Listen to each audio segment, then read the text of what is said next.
Hello and welcome to this series of briefings for the UK NPPL 3-axis Microlight syllabus, Bitesize. Each one, in 4 or 5 minutes, should help you prepare or recap elements for each exercise. This briefing covers how to maintain a straight track in exercise 6, straight and level. Flying straight means following a straight track across the ground at a constant height or altitude. Whilst doing this, we keep our wings level and the aircraft in balance. To keep our wings level, we use the ailerons to roll the aircraft level using the horizon as a reference. With a curved engine cowling, it can be difficult to gauge, so we also look left and right. We want to have the same distance between the horizon and wingtip either side.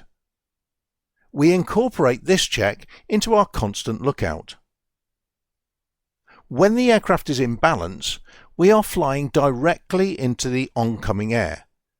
To check that we are in balance, we use the slip ball. The aircraft is in balance when the slip ball is in between the two lines in the centre.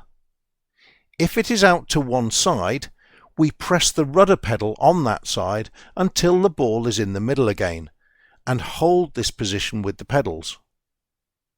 A good way to remember is that you need to press the ball back into the middle and hold it there.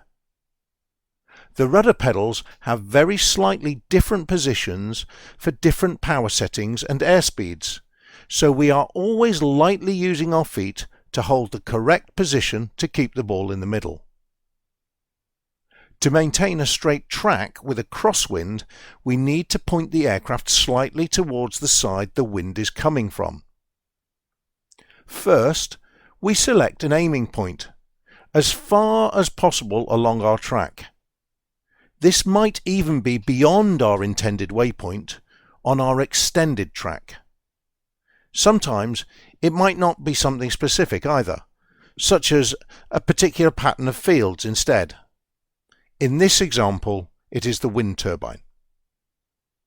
Then we select a reference point on our track between us and our aiming point. To maintain our straight track, we need to keep our reference point and our aiming point in line. In this example, the wind is from the right. If we don't turn into wind enough, we will drift downwind of our track. It will appear as if our reference point is moving towards the right. This tells us that we need to turn a little more into wind to keep our reference point stationary between us and our aiming point. Turn too much into wind and we will head upwind. It now appears as if our reference point is moving to the left. This tells us that we need to turn a little to the left to keep them in line. If the reference point and terrain between us and our aiming point is moving one way or another, then we need to turn slightly in the direction that the reference point is moving until it is in line and isn't moving. When everything between us and our aiming point is stationary, not moving left or right, then we are flying a straight track to our aiming point.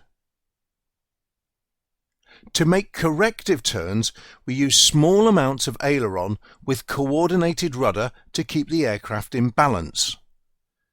These turns should be no more than 10 or 15 degrees of bank.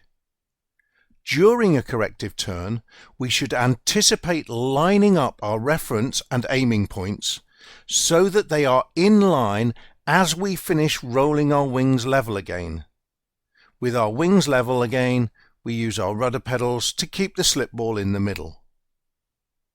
It will feel as if the aircraft is flying slightly sideways compared to our track over the ground, and we will be looking slightly to one side or the other to keep the points on our track in line. This is known as crabbing.